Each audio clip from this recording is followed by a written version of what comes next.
¿Qué tal? Buenas tardes, muchachos. Nuevamente por acá en un videito sobre diseños fraccionados. Voy a quitar la cámara porque qué aburrido es verme estar cerrando el ojo.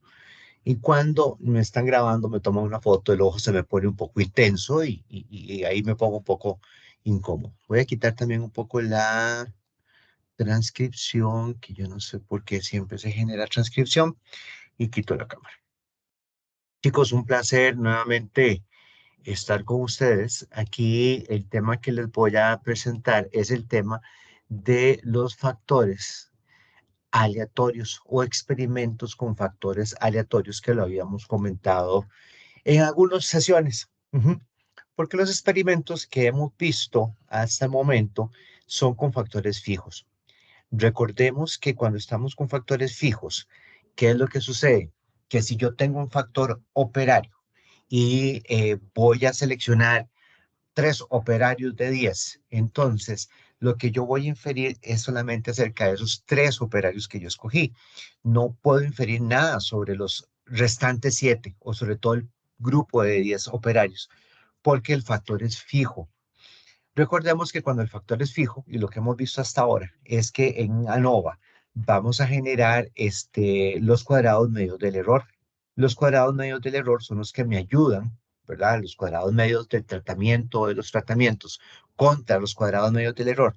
Lo que me va a dar a mí es el cálculo del F, ¿verdad? Que es el estadístico de prueba en ANOVA. Acá va a haber un poquito de diferencia, por no decir mucha, pero conceptualmente lo mismo. Es decir, lo que vamos a hacer es una declaración del factor si es aleatorio o si es fijo. Pero el análisis es exactamente lo mismo que ustedes han aprendido hasta el momento, que de hecho saben muchísimo más que muchas personas en la calle, cosa que a mí me satisface bastante. Entonces, quitémonos el miedo, no son desconocidos los experimentos con factores aleatorios, porque es lo mismo que es lo que les acabo de decir. Y ya lo hemos mencionado en clase y cómo trabajan.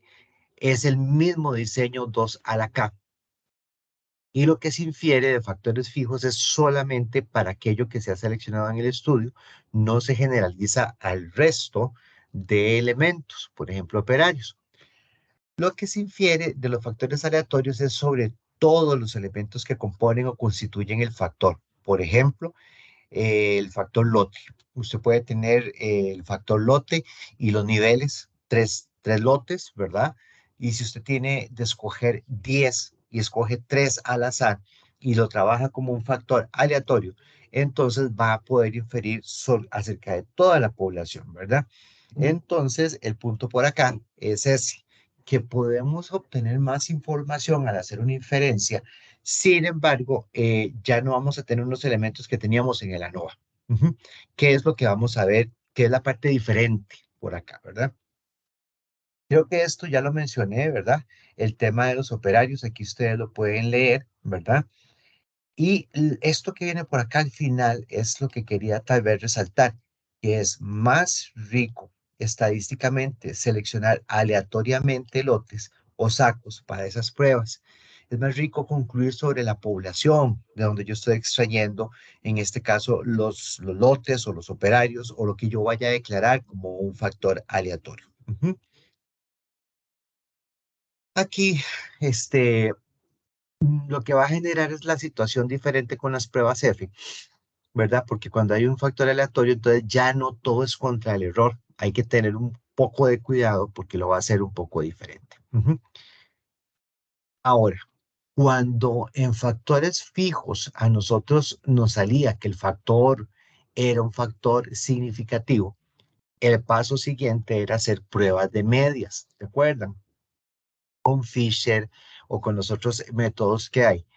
Pero aquí ya eso no aplica, ¿verdad? Ya en este mundo de factores aleatorios, no, eso no va a poder hacerse. Entonces se trabaja con componentes de varianzas y se determinarán y se calcularán y se medirán para que con ese valor de la varianza se relacione a la varianza total del experimento y ver qué impacto tiene la varianza en particular, ¿verdad? Sobre la varianza total.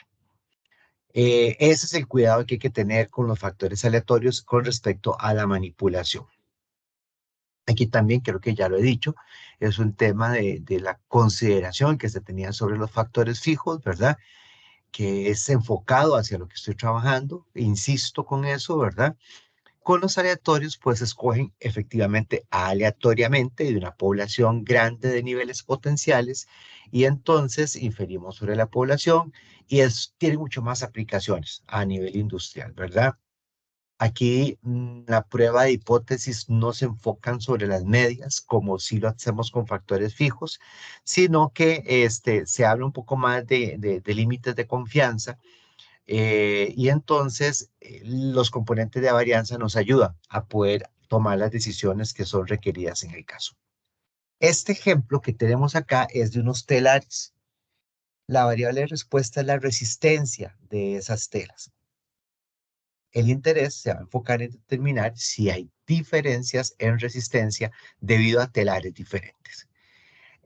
Tienen 100 telares, imagínense. Entonces, este es un área muy grande y ahí, ¿qué es lo que hacen? Sacar una muestra aleatoria, ¿verdad? De los telares y entonces se va a inferir sobre toda la resistencia que me proporcionan esos telares, ¿verdad? Entonces, ese es un factor aleatorio. Y parece que tenemos un experimento de un solo factor con A niveles y con un tamaño de muestra igual a 4. Vamos a ver qué dice el texto. Aquí es donde usualmente yo le pediría a alguno de ustedes que lea, pero bueno, no están, entonces no podemos, ¿verdad? Así que vamos a ver. Dice, una compañía textil fabrica un tejido en un gran número de telares. Le gustaría que los telares fueran homogéneos a fin de obtener un tejido de resistencia uniforme. Y entonces, vamos a ver que el ingeniero del proceso sospecha que además de la variación usual de la resistencia dentro de las muestras de tejido, ¿verdad?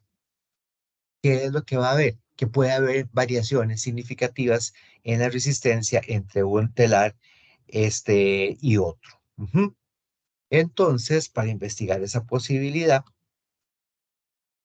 el ingeniero selecciona 4 telares al azar y hace 4 determinaciones de la resistencia del tejido fabricada en cada telar. Este experimento se corre de manera aleatoria y los datos están en la tabla 12.1. Ahorita lo vamos a abrir. Este ejemplo está en la página 525 de Montgomery para que también lo puedan consultar y ver aún más detalles. Entonces vean que tenemos 4 telares, tenemos 4 muestras en cada uno de los telares, por lo tanto tengo 16 datos. El modelo es muy simple porque es Y va a ser igual a mu más telares más el error, que nunca podemos olvidar este error. ¿Ok? En config, pues ustedes se acuerdan que también en modelos de regresión había el error implícito al modelo, que era sigma por phi a la menos 1, que era la función cuantil. Ese es el error propiamente. Ustedes van a ver una tabla ANOVA como las que hemos visto. Los telares, el error, ¿verdad? Los respectivos grados de libertad, la suma de cuadrados, los cuadrados medios, el estadístico F y luego el estadístico P que resulta de F. Ajá. Ahora vamos a ver una columna nueva que es el valor esperado. Justamente, que es con el que vamos a estimar los componentes de la varianza. Eso va a pasar así. Entonces, siguiendo adelante, esto repite lo que les acabo de decir del modelo ANOVA, que es pues, similar a lo que hemos visto hasta el momento, pero los componentes de varianza, el valor esperado de la varianza, el valor esperado es un concepto matemático de probabilidad estadística 1, ¿verdad? Va a tener dos grandes componentes, la varianza del error y la varianza del tratamiento. Eso va a ser la varianza total. Entonces, el efecto de los tratamientos, y como es aleatorio, por eso cambia. La varianza de observaciones tendrá la sigma del error experimental más la sigma asociada a telares. Esto que está aquí señalándose con este puntero un poco extraño es justamente esto que dice aquí. Repito, la varianza de las observaciones tendrá el sigma del error, es decir, la variación del error experimental, y la varianza asociada a telares. Si telares como factor aleatorio, ¿verdad? Como tratamiento, da significativo, no se puede hacer prueba de medias, ya eso lo vimos, y entonces se calculan los componentes de la varianza y ver cómo impacta la varianza en la varianza total. Ya esto no lo voy a decir porque aquí este bullet 1 y bullet 2 creo que lo he comentado, ¿verdad? Pero sí voy a enfocarme acá en esta partecita de la prueba de hipótesis, porque H sub 0, bueno, es una afirmación y es una igualdad, como lo podemos ver por acá, versus una no igualdad, ¿verdad? Pero aquí la prueba de hipótesis va a ser enfocada hacia la varianza. Ajá. Es decir, la varianza del tratamiento es igual a cero o la varianza del tratamiento es mayor que cero. Ujú. Cuando nos da que la varianza del tratamiento, es decir, H sub 1 es mayor que cero, quiere decir que ese factor como factor es significativo. Entonces, eso ya es como que si con el valor P nosotros estuviéramos diciendo, ah, sí, mire, es significativo, ¿se acuerdan? Solamente que aquí es la varianza la que nos va a dar esta conclusión, ¿ok? La partición estándar de ANOVA de la suma de cuadrados funciona tal cual. No estoy desprestigiando ANOVA. Se usa su mismo despliegue, solamente que la forma de la prueba de hipótesis depende de los cuadrados medios esperados, o MS, ¿verdad? Esos cuadrados medios esperados, como les digo, el del error es sigma, el del tratamiento es sigma más este componente de varianza, ¿verdad? Y la prueba estadística va a ser un estadístico F sub 0, que va a ser el MS de los tratamientos dividido entre el MSE. A la hora de que nosotros vamos a utilizar el método de ANOVA y vamos a tratar de igualar los cuadrados medios esperados a sus valores observados.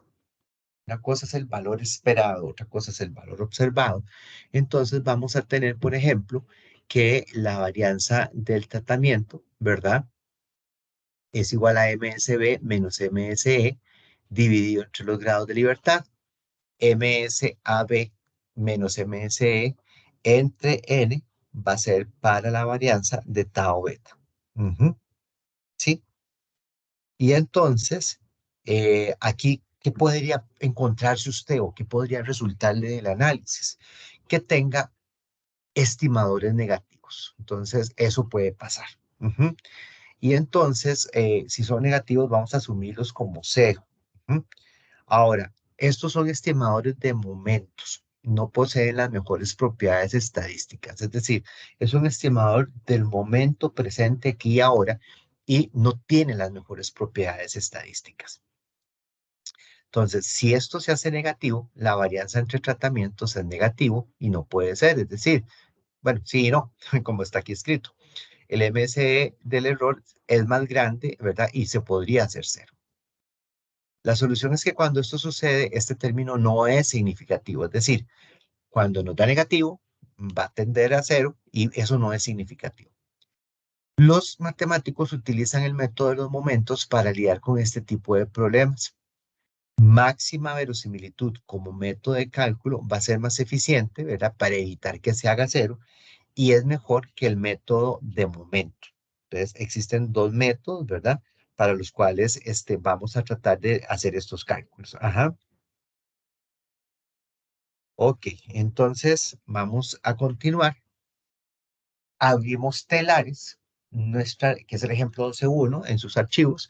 El modelo es telares, ¿verdad? La respuesta es Y y el factor aleatorio, vean que Minitab nos dice aquí que el factor aleatorio es telares. Estamos declarándolo aleatorio. Ajá. Y le decimos en resultados, en este botón de resultados, que nos declare, ¿verdad? Que nos despliegue los cuadrados medios esperados y los componentes de varianza. Me voy a devolver componentes de varianza, estamos entendiéndolo como n de sigma tau al cuadrado en este caso para el tratamiento, es el componente de varianza. Entonces, si nosotros hacemos eso, ¿verdad? ¿Qué es lo que sucede? Va a suceder que entonces vamos a tener nuestro análisis de varianza, ¿verdad? Por este lado. En este caso, nosotros estamos diciendo que el tipo es aleatorio, el factor es aleatorio, que tiene 4 niveles, 4 valores, es decir, n es igual a 4, y vean lo que está diciendo, que es decir, los telares son significativos, eso es lo que nos está diciendo, ¿verdad? Ahora bien, vamos un momentito a, voy a abrir el archivo para que ustedes lo puedan ver.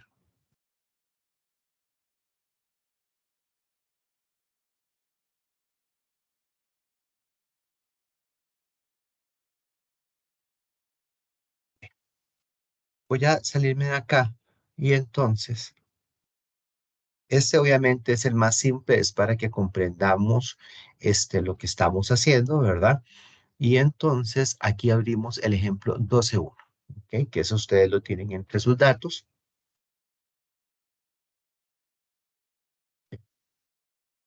Y me está diciendo que el formato no es válido. Vamos a ver si lo puedo abrir aquí, telares.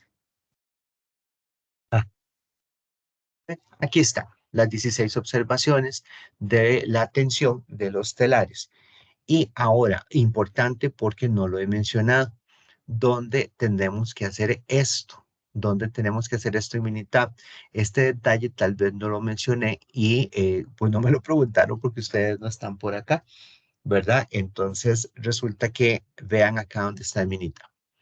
En estadísticas ANOVA, ¿verdad? Nosotros es donde más hemos trabajado este tipo de información. Y es que nosotros lo trabajemos desde el ANOVA, ya les voy a decir, aquí está el anidado, que es otro tema que tenemos que ver, y en el ANOVA balanceado. Vean la definición de ANOVA balanceado. Determinar si las medias de dos o más grupos difieren cuando los datos son balanceados. Yo abro por acá, ¿verdad? Vean que estoy diciendo la respuesta es Y.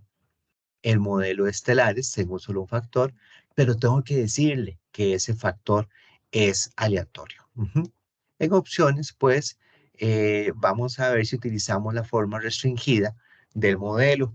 Si nosotros le damos ayuda, muchachos, acá, no lo aclara muy bien, para ser completamente honestos, ¿verdad? El señor Minitab respecto a un modelo restringido o un modelo no restringido. Aquí nos está diciendo un poco la teoría, ¿verdad? Dice, hay dos formas de este modelo. El modelo restringido, que requiere los términos cruzados, combinados para sumar cero a los subíndices que corresponden a los efectos fijos y no al otro modelo. Dice, muchos libros de texto utilizan el modelo restringido. La mayoría de los programas estadísticos utilizan el modelo no restringido. Por opción predeterminada, pues Minitab ajusta el modelo no restringido, pero se puede elegir ajustar la forma restringida. Las razones para elegir una forma del modelo en lugar de la otra no están definidas claramente en la literatura estadística. Y eso lo estamos viendo en este libro de John Wiley y Sons. Entonces, la elección de la forma del modelo no afecta las sumas de los cuadrados, grados de libertad, cuadrados medios o medias marginales o de celda, pero sí afecta a los cuadrados medios esperados, términos de error para las pruebas F y los componentes estimados de la varianza. ¿Ok? Entonces, me devuelvo a nuestro famoso Minitab. No vamos a marcar modelo restringido, lo dejamos tal cual. En gráficas es si vamos a sacar residuos y demás, todavía no, ¿verdad? Así que de momento le vamos a dar a aceptar.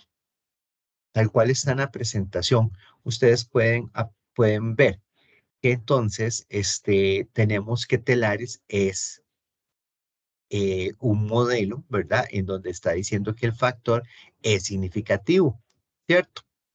Pero por acá nosotros no le indicamos mostrar los valores esperados para medias de cuadrados y componentes de varianza. Entonces, ahora sí se lo indicamos porque el factor es aleatorio, ¿sí? Y nos sale entonces esta información de los términos de error para las pruebas. Vea que telares es la fuente 1, error es la fuente 2, ¿verdad? de términos de error, es decir, hay un error para telares y el error puro, el componente de varianza, ¿verdad? Y esto lo que me está señalando es acá que yo tengo, ¿verdad?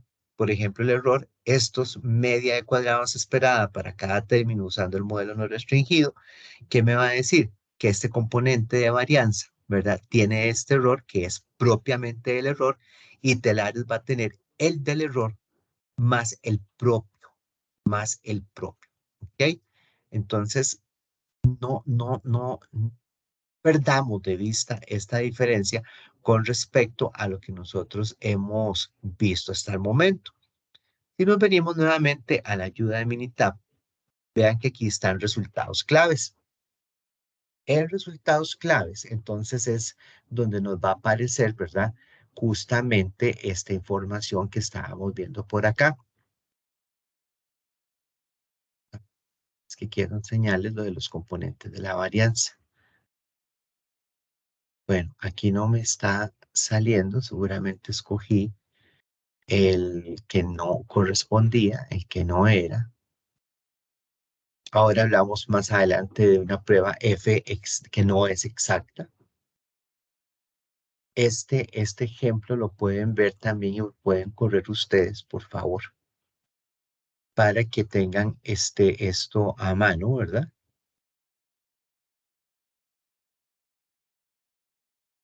Para factores aleatorios, entonces viene aquí en todos los estadísticos y gráficas el término del error, ¿verdad?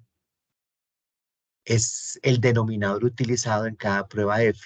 Si un término no tiene una prueba F exacta, Minitab utiliza los cuadrados medios esperados para resolver el término del error y construir una prueba F aproximada.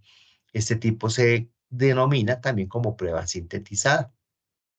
Entonces vean que aquí todo esto ustedes, por favor, lo pueden seguir, lo pueden estudiar, es más, lo deben seguir, lo deben estudiar. Este ejemplo, por favor, también lo pueden correr para que junto con la interpretación de los resultados, ustedes observen, ¿verdad?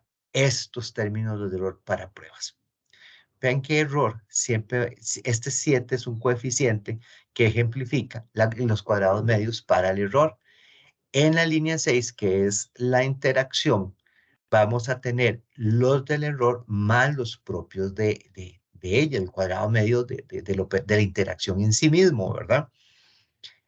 En la línea 5, igual tenemos una interacción tiempo por posición. Cuando nos sale una Q es porque alguno de los factores es fijo, es decir, estamos ante un modelo mixto, ¿sí? En este caso, tiempo y operador en la línea 4, los dos son factores aleatorios y entonces arrastra el cuadrado medio esperado del error más el propio. ¿Ok? Entonces, estos son subíndices que ustedes luego van a profundizar en qué consisten, ¿verdad? Lo que quiero desmitificar o que quitarles miedo a ustedes es esto. Aquí están los componentes de varianza. Estos son los que nos importan. Componentes de varianza en sí. Vean que tiempo es fijo, posición es fijo, entonces tiempo por posición es fijo y por eso no viene componente de varianza. ¿Sí? Aquí están. De hecho, vean dónde está la declaración de los factores, tiempo fijo, operador aleatorio, posición fijo. Entonces, dependiendo de las interacciones, se van a comportar en la tabla, pues como con componentes de varianza o no. Entonces, eso es importante que lo observen. ¿Ok? Volviendo a la presentación, voy a volver acá porque vamos a analizar un poquitito la salida y con base en eso les va a quedar más claro. Entonces, estábamos viendo que telares para los efectos, ¿verdad? Telares es significativo. Ahora bien, los componentes de varianza dice que hay 6,958 para telares y 1,896 para el error. No hay un criterio donde uno diga el 5% es o más allá del 5 ya se considera grande o se considera pequeño. Esto es más al criterio experto, en donde entonces nosotros decimos que telares como componente de varianza es el que más aporta variación a este modelo. No tanto el componente de la varianza del error. Aquí dice, hay un 78,55, ¿verdad? De la variación de los telares versus la variación total, lo cual es alta. Hay una oportunidad de mejora ya que la varianza de telares es muy alta. ¿Ok? Esto de acá. Estoy seguro que ustedes se están preguntando, ¿y ese 78 de dónde lo agarró el profesor? Ahorita vamos a ver de dónde fue que lo tomamos, ¿verdad? Y vamos siguiendo con el ejemplo. Entonces vean, por ejemplo,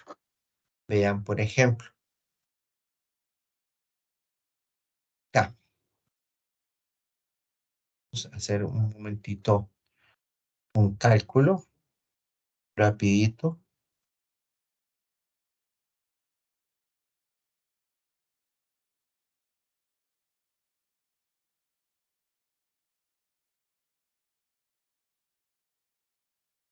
Vamos a ver.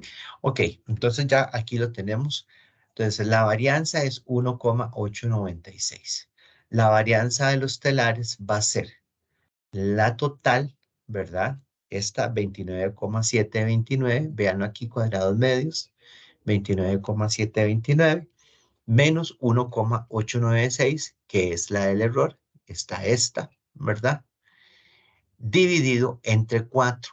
Eso me da que el componente de varianza de telares es de 6,95. ¿Ok? Entonces, la varianza de cualquier observación de la resistencia se estima como la varianza, señalo acá, de la respuesta de resistencia de telares. Es la varianza del error más la varianza de el tratamiento del factor, y eso es 8,54425. Ujú.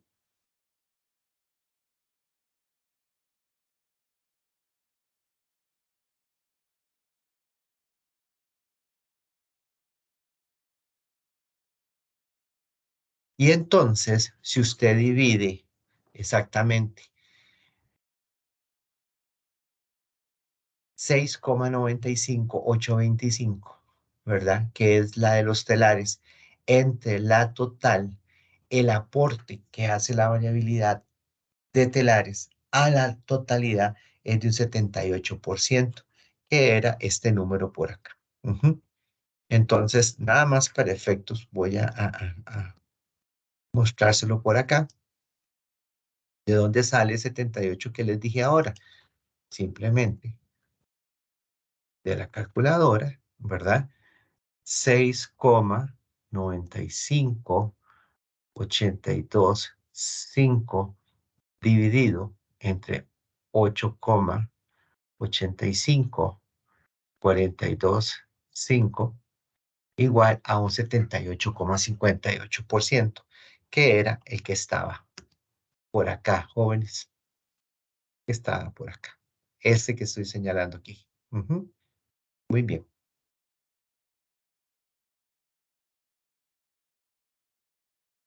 Hablamos que aquí se hablaba un poco de los límites de confianza, entonces hay un intervalo de confianza que se puede calcular de la varianza a partir de estas fórmulas. N mayúscula menos A por los cuadrados medios esperados del error entre chi cuadrado de alfa medios con n menos a grados de libertad. Esto para ambos lados. Y entonces eso puede hacer que tengamos un intervalo de confianza justamente para ver dónde se va a mover la varianza, porque eso es importante. ¿Ok?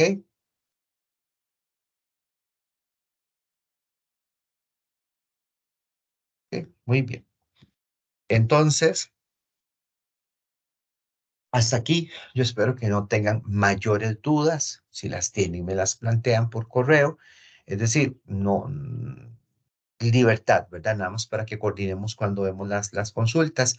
Pero, chicos, de verdad, que se les quite el miedo cuando nosotros estamos hablando de factores aleatorios, porque las variaciones son muy pocas. Conceptualmente estamos hablando de lo mismo, ¿ok? En términos de metodología, ¿ok? Acá, esto también les tiene que parecer familiar. Es un modelo, ¿verdad? Que ya no es aditivo, es un factorial aleatorio no aditivo, El modelo en sí no cambia para nada, ¿verdad? Cada término del modelo va a tener su componente de varianza individual. La interacción también tiene su componente de varianza, es decir, mu, el, un factor aleatorio, segundo factor aleatorio, su interacción y el error. Cada uno va a tener su componente de varianza. Véalo aquí, la del factor uno, la del factor 2, la de la interacción y la del error. Al final, la varianza total es la varianza del factor uno, la varianza del factor 2, la varianza de la interacción y la varianza del error. ¿Ok? La suma de cada uno de ellos, entonces, es la varianza total. Y entonces se debe determinar cada uno en cuánto contribuye, ¿verdad? Con esa varianza. Porque recordemos que la prueba de hipótesis es en función de las varianzas. Entonces, aquí tienen las pruebas hipótesis que se establecen, ¿verdad? La igualdad en H sub 0, en nuestra hipótesis nula. ¿Y por qué mayor? ¿Por qué no diferente? Porque aquí nos interesa ver si la varianza del componente, ¿verdad? Del factor, qué tanto es su aporte, qué tanto es su impacto sobre el modelo. Entonces, desde ese punto de vista, usted tiene que justamente valorar eso es lo que se quiere valorar. Así que, bueno, entonces vamos a ver cómo se nos ve en este otro. Esto es lo mismo, cada uno entonces va a tener esto, ¿ok? Ustedes ya llevaron repetibilidad y reproducibilidad, entonces quiere decir que ustedes están familiarizados con el concepto de RIER y la capacidad del instrumento. Por acá, vamos un momentito a salirme de acá. Vamos a ver el ejemplo 13.1 para que veamos dos factores aleatorios.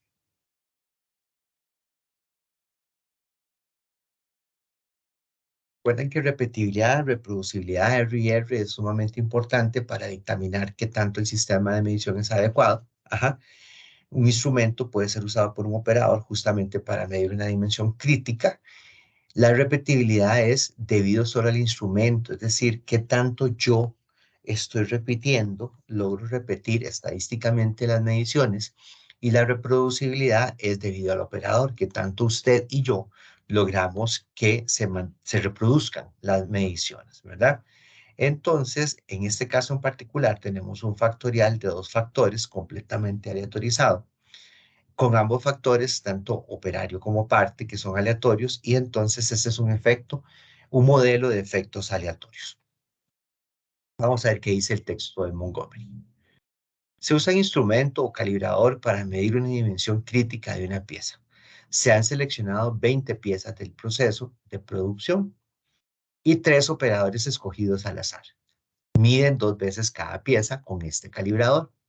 El orden en que se hacen las mediciones está completamente aleatorizado, por lo que se trata de un experimento factorial de dos factores en el que los factores del diseño son las piezas y los operadores, con dos réplicas. Las piezas y los operadores son factores aleatorios. Estoy seguro que Rafita en este momento estaría aplaudiendo por recordar esto, porque Rafa, yo estoy seguro que lo menciona, que lo dice, que lo repasa, que lo estudia.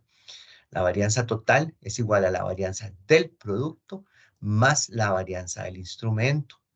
Lo correcto es decir que la varianza total es la variación de la parte, la varianza de la parte más la varianza del sistema de medición. Cuando la varianza del sistema de medición es más grande que la de la parte, quiere decir que entonces quien causa la distorsión es el sistema de medición, que no es adecuado. Cuando la variación de la parte es mayor que la del sistema de medición, la del MSA, entonces quiere decir que la significancia, ¿verdad?, está en la parte. Trayendo esto a nuestro análisis, es lo mismo, ¿verdad? En términos de decir que la variación del factor, si es muy grande, la del error va a ser más pequeña y viceversa.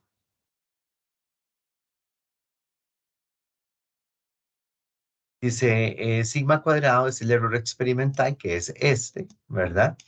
Repetibilidad del instrumento de medición refleja la variación obtenida cuando la misma pieza es medida por el mismo operario. La varianza de la parte, pues será la varianza de la parte. Y la varianza de los operadores más su posible interacción, ¿verdad? Es la reproducibilidad del instrumento de medición. Refleja la variabilidad adicional en el sistema de medición que resulta del uso del instrumento por parte del operador. El error de medición es igual al error del instrumento, que es el igual al error de la repetibilidad más la reproducibilidad. Entonces, esto es metrología pura. ¿Okay? Vamos a abrir entonces para correrlo. Vamos a hacer interacción y lo corremos desde Balance. ¿Okay? Voy a salirme un momentito para correrlo. Y por acá tenemos que era el ejemplo 12.2. No, ejemplo sistema de medición. Parte operador, ¿verdad? Aquí los tenemos.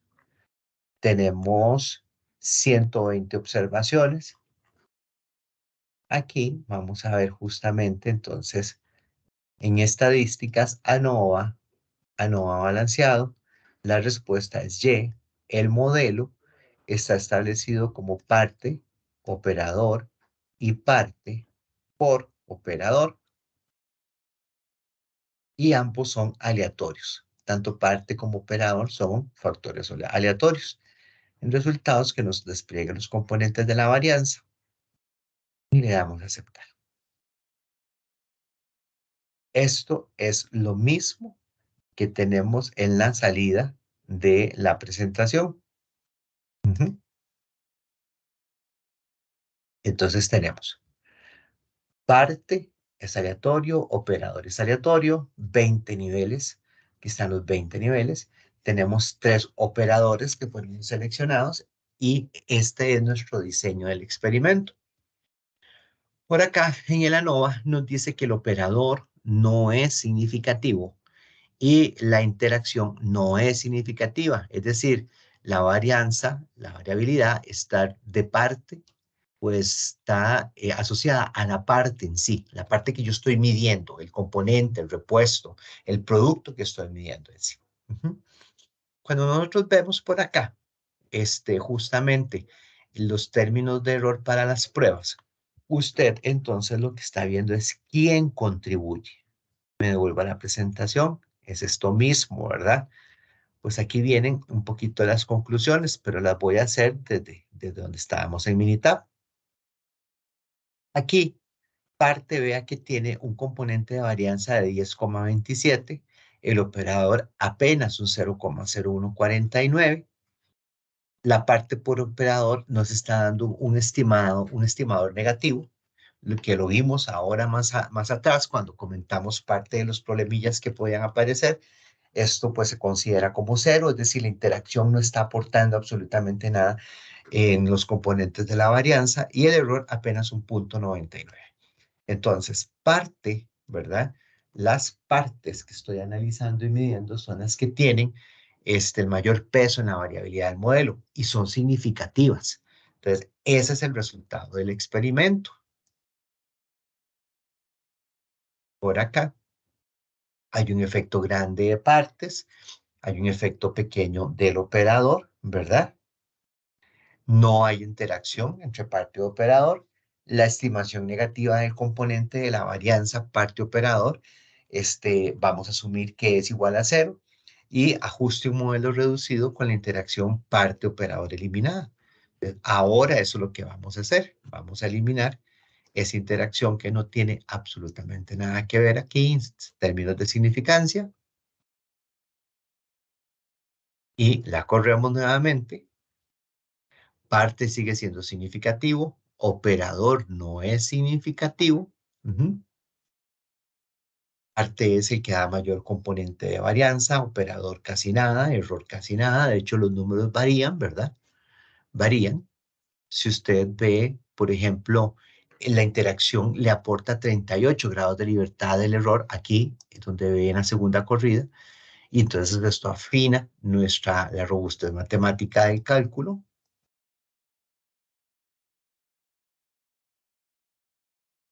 Y entonces aquí estaríamos sacando, ¿verdad? O de dónde es que sale justamente ese 10,25, ¿verdad? Que tiene que ver con justamente MS por este lado. Voy a devolverlo para marcarlo. Este MS es el que me está ayudando a que yo obtenga este 10,25 o componente de varianza. Ahí ustedes pueden ver el cálculo. Y tenemos el estimando la capacidad del instrumento, va a ser 0,88 y 0,018, que es este 0,88, ¿verdad? Más el 0,018, que es el otro que viene por acá, es 1,31. Es decir, voy a limpiar un poquito por acá. Es esto de acá, me va a sacar el de repetibilidad. Ujú. Resta de eso. Y luego entonces tenemos este por aquí, y tenemos el estimado de la capacidad del instrumento. La variabilidad del instrumento es muy pequeña comparada con la variabilidad de las partes. Es bueno, eso es bueno, ajá, porque quiere decir que el instrumento tiene la capacidad de distinguir entre los diferentes grados de producto. Es decir, el sistema de medición está muy bien, está muy bien. ¿Sí? Espero que hasta acá vayamos bien claros. Repito, no es materia extremadamente nueva, más que los componentes de varianza, ¿verdad, muchachos? Para que no se me asusten, no piensen que esto es de terror y que todo el asunto está un poco complicado, ¿ok?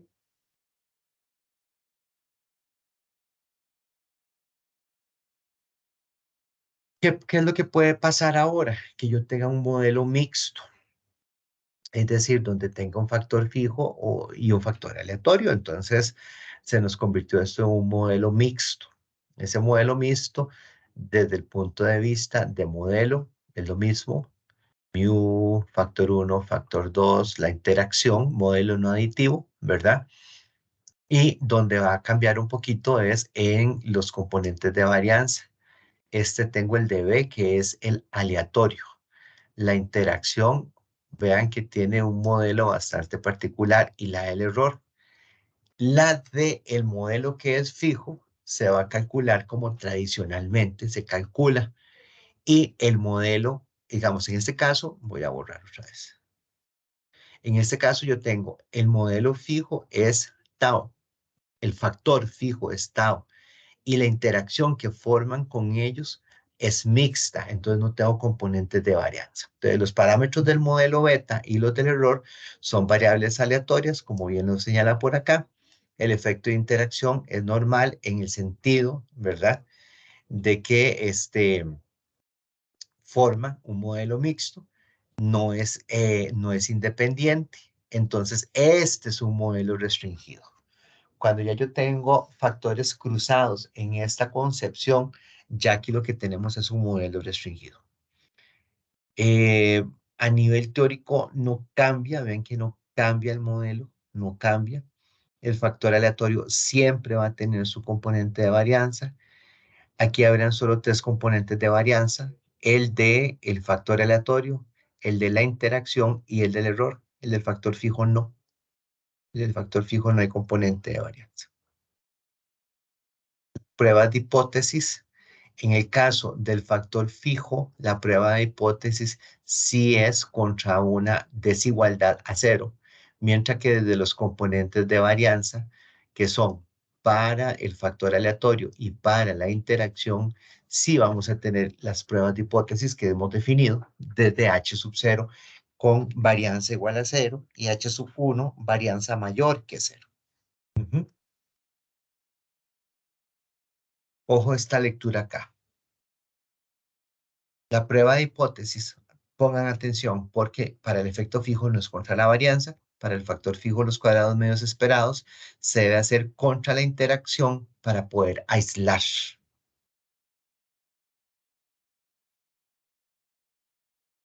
ANOVA igualamos los cuadrados medios, ¿verdad? Esperados a sus valores observados. Para el fijo no tiene que calcular componente de varianza porque no lo tiene. Y estimar los efectos fijos, medidas de tratamientos como lo sabemos hacer hasta el momento. Tenemos el mismo diseño experimental, es el mismo ejemplo del operador con el instrumento, ¿verdad? El aleatorio es las partes, ¿verdad? Las partes va a ser el componente aleatorio, operario va a ser fijo. Vamos a asumir la forma restringida. Y Minitab puede analizar el modelo mixto. Por lo general, el modelo restringido se va a asumir cuando tenemos un modelo mixto. Entonces, voy a correrlo por acá.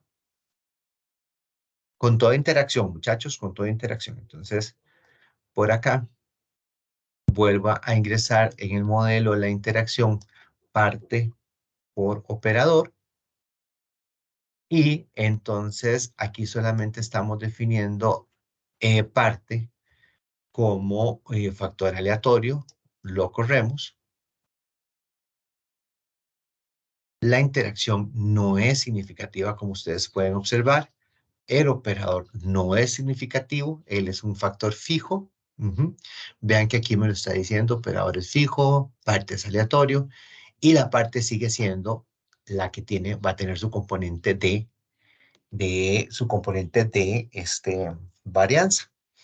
Vean que en la tabla para operador no sale componente de varianza porque es un factor fijo, no se va a calcular.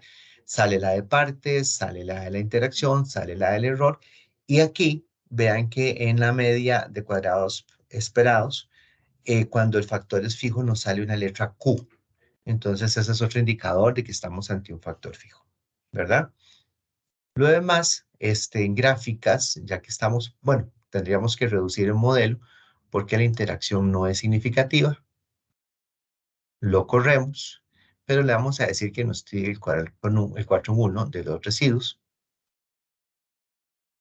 ¿tá? Y el análisis es común y silvestre a lo que hemos hecho, muchachos. Ujú. Aquí está, pues, como las conclusiones, ¿verdad? Que hemos establecido.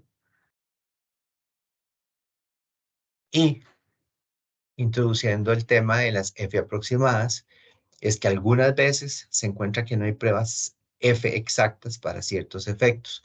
Entonces, se va a calcular una F aproximada, que es un pseudo F, ¿verdad? Pseudo es parece pero no. Los métodos con que los hace es el Satterwhite y el método Pooling. Y para modelos mixtos, ahí se complica un poco, puede ser que no sea tan fácil hacer los componentes de la varianza, ¿verdad? Que se puedan aislar. Y aquí está este ejemplo que lo vamos a correr para finalizar esta parte. Dice, se estudia la caída de la presión medida en una válvula de expansión de una turbina. El ingeniero de diseño considera que las variables importantes que influyen en la lectura de la caída de la presión son la temperatura del gas de admisión, el operador como factor B y el manómetro específico que utiliza el operador como C. Estos tres factores se incluyen en un diseño factorial con la temperatura de gas fija y el operador y el manómetro aleatorios. Es decir, tenemos un modelo mixto. En la tabla 12.13 se encuentran los datos codificados. Entonces voy a buscar que es el ejemplo 12.13.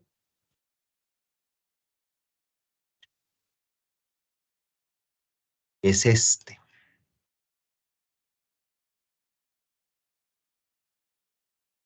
Pues ya no me abrió. Ah, porque está en un formato diferente. Turbina. Entonces es turbina.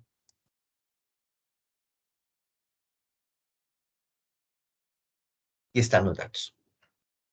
Entonces, vemos que temperatura de gas temperature, es fijo y operator y pressure gauge es aleatorio. Estadísticas, ANOVA. Entré aquí a modelo porque también lo podemos correr desde acá. Es drop. Los factores son GasTemp, Operator, PressCoach. Tendría que formar las interacciones, porque acuérdense que aquí en GLM uno las forma, ¿verdad? Que sería operador, gas temperatura, válvula de presión, y luego operador por válvula, gas por operador y por la válvula de la presión. Ujú. Voy a correrlo acá, jóvenes. Entonces, gas temp, operator and pressure gauge. Y entonces ahora tengo que en el modelo. Ah, bueno, aquí la ventaja es que podemos correrlo en el orden 3 y no lo forma. Estos tres en el orden 3 y me los agrega. Y si lo hacemos en balance hay que hacerlo a mano. Ujú. Y eso sí, tenemos que decir aquí quién es el aleatorio. Factores anidados no son anidamientos. Aquí es el tipo de factor. Y decimos que operador es aleatorio y la válvula de presión es aleatorio. Lo corremos y nos tiene que dar lo mismo que por allá. Aquí nos está diciendo con esta X que marca en el valor P que no es una prueba exacta. Ajá, que no es una prueba exacta. Pero él está haciendo un pseudo, ¿verdad? Un pseudo F para poder tener ese valor de P y poder tomar las decisiones. Y aquí viene toda la corrida. Vea que viene incluso los componentes de varianza, ¿verdad?